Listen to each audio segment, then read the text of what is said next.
बनाते हैं। और ये क्लस्टर भी कोई इतनी बड़ी चीज नहीं है, बल्कि इस जैसे लाखों क्लस्टर्स मिलाकर एक सुपर क्लस्टर बनता है, और ऐसे हजारों सुपर क्लस्टर्स और भी मौजूद है। अब आपने ये नोट किया कि इन सारे स्टार्स, गैलेक्सीज, प्लैनेट्स में एक चीज कॉमन है कि इस पूरे यूनिवर्स में हर चीज किसी न किसी दूसरे ऑब्जेक्ट के गिर्द घूम रही है। और जब रसूलुल्लाह सल्लल्लाहु अलैहि वसल्लम भी आसमानों की तरफ गए तो उन्होंने बैतुल मामूर में फरिश्तों को नमाज पढ़ते हुए नहीं देखा, वो भी किसी चीज के गिर्द घूम रहे थे।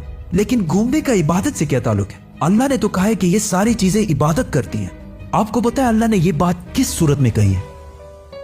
सूरह हज में। हज में मुसलमान पूरी दुनिया से इस्लाम की सबसे मुकद्दस और होली जगह काबा के पास जाते हैं और बार बार इसके गिर्द घूमते हैं।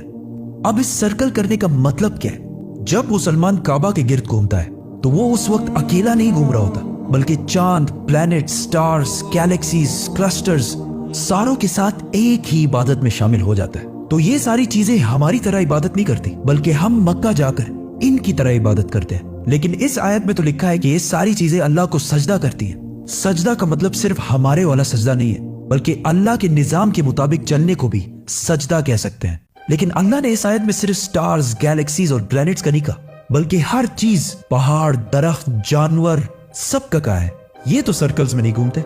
आज से हजारों साल पहले एंशिएंट ग्रीस में ये कॉन्सेप्ट बना कि कायनात की हर चीज एक बहुत ही छोटे पार्टिकल, एटम से बनी हुई है, जिसको फिर 2000 साल तक पूरी दुनिया भूल गई। लेकिन आज से 200 साल पहले इस कॉन्सेप्ट पर रिसर्च दोबारा शुरू हुई और साइंसदानों की रिसर्च से पता चला कि एटम सबसे छोटा पार्टिकल नहीं है, बल्कि इसके अंदर और भी पार्टिकल्स हैं, जैसे प्रोटॉन्स, न्यूट्रॉन्स, इलेक्ट्रॉन्स।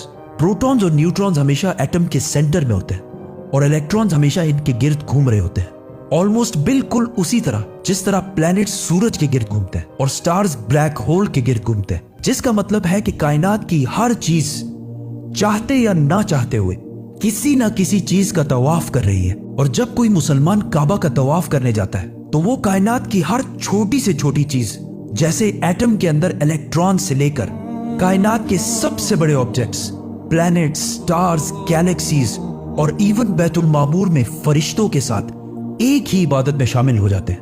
हो सकता है इसीलिए इस्लाम में तवाफ करना सबसे बड़ी इबादत है। तो जब सूरह हज में अल्लाह ने फरमाया कि ये सारी चीजें मेरी इबादत करती हैं, तो ये हमारी तरह इबादत नहीं करती, बल्कि हम मक्का में काबा का तवाफ करके इनकी तरह अल्लाह की इबादत करते हैं। लेकिन इन सारी चीजों का तवाफ करने का एक फिक्स टाइम है, और जैसे ही ये टाइम पूरा होगा तब हर शख्स मालूम कर लेगा कि वो क्या लेकर आया है।